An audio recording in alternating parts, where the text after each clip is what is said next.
Goeiemôre. Jy luister na die tweede oordeenking van die reeks Jesus is die vraag. Vanoggend se tema is die vrae wat Jesus gevra het. Die feit dat Jesus vrae gevra het, is nie op sigself uniek nie. Die ou wysgeere soos Plato en Aristoteles, sowel as die rabbies van Israel, het dikwels hulle gespreksgenote uitgedaag deur vraagstelling. Hulle het vrae gebruik omdat hulle geglo het dat kennis nie net oorgedra kan word nie, maar ontdek moet word. Verder het hulle vrae gebruik om mense te leer dink en te redeneer, om deur gesprek en debat kennis te vermeerder en waarheid te ontdek. Wat Jesus se vraagstellings uniek maak, is die aard en inhoud daarvan. In steede daarvan dat Jesus vrae direk beantwoord het, het hy meer vrae geskep deur die vertelling van gelykenisse byvoorbeeld. Met ander woorde, dis nie alleen die feit dat Jesus in vraagstellings met mense gepraat het nie, maar verhale vertel het wat nuwe vrae vir mense geskep het.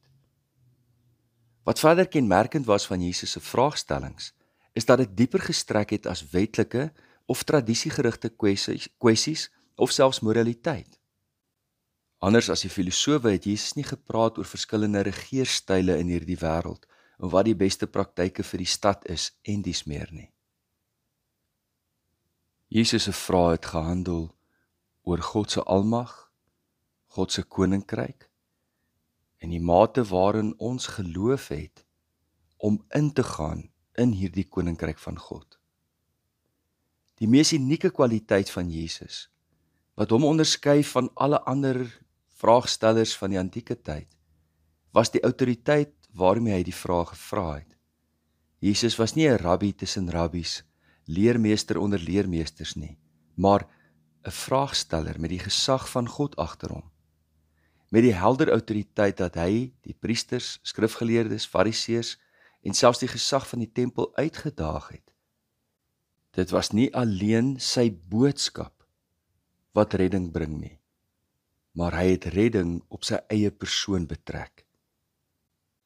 Die tipe vraag wat Jesus gevra het, word met eens duideliker wanneer jy na die inhoudsopgawe kyk van die boek Jesus is the Question.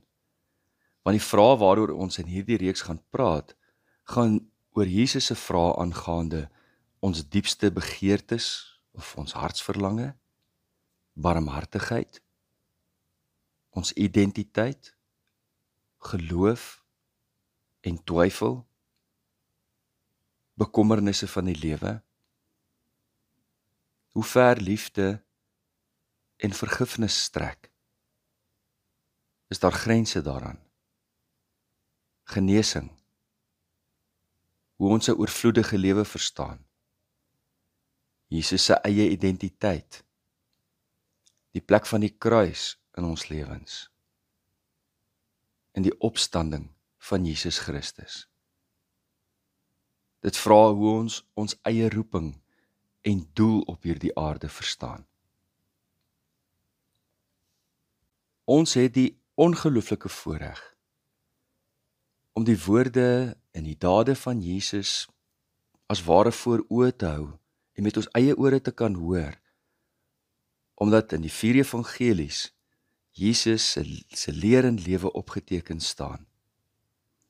My diepste wens is dat ons opnuut weer na Jesus se woorde sal luister en dat die vraag wat Jesus gevra het, ons sal konfronteer met al hierdie vrae.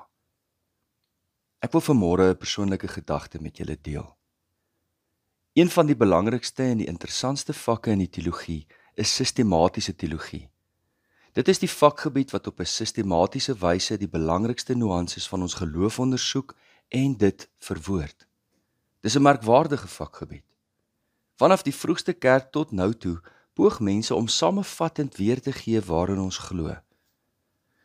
Dink byvoorbeeld aan ons geloofsbelydenisse, die apostoliese geloofsbelydenis, die Niseense geloofsbelydenis, die belydenis van Athanasius. Maar ons dink ook aan die belydenisskrifte wat baie van ons nog as kinders moes bestudeer, die Nederlandse geloofsbelydenis, die Heidelbergse katekismes, die Dordtse leerreëls. Dis absoluut merkwaardige geskrifte wat rigtingwysers is op ons pad. Op 'n veel kleiner skaal is daar ook dagstukkies wat mense vandag skryf, wat jy kan lees en dit kan baie beteken op jou pad. Maar nie een van hierdie geskrifte, wat ook al hulle gesag, kan ooit die plek daarvan inneem dat ons die Bybel self lees nie.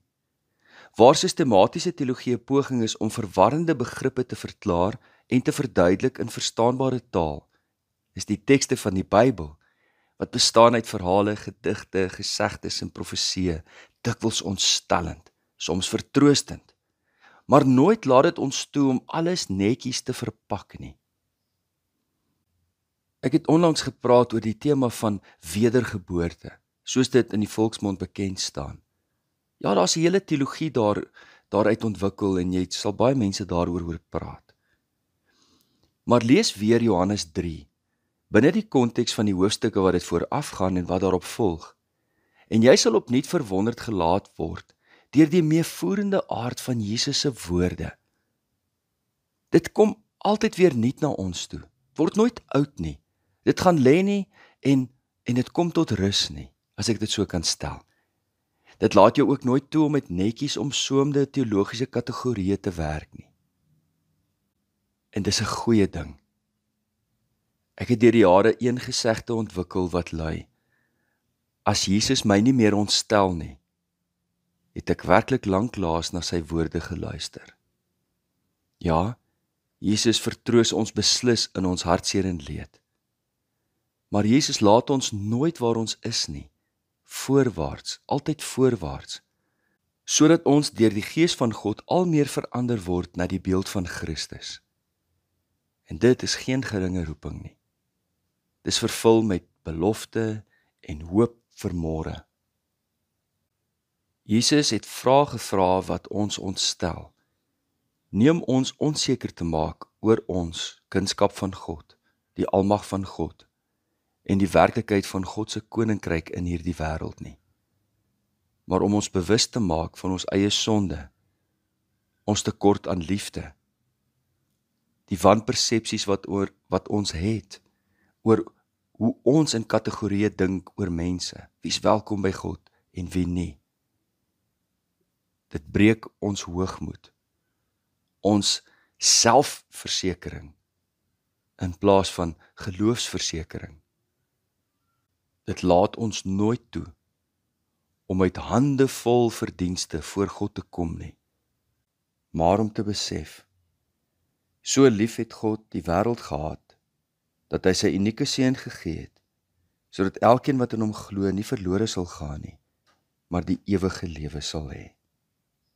Kom ons bid saam. Hemelse Vader, ons stel ons harte oop voor U in hierdie oggendoordenkingsreeks,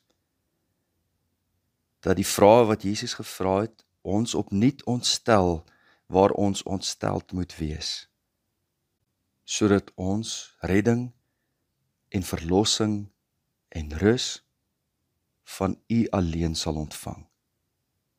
Dit bid ons in Jesus naam. Amen. Liefde en 'n geseënde dag vir elkeen.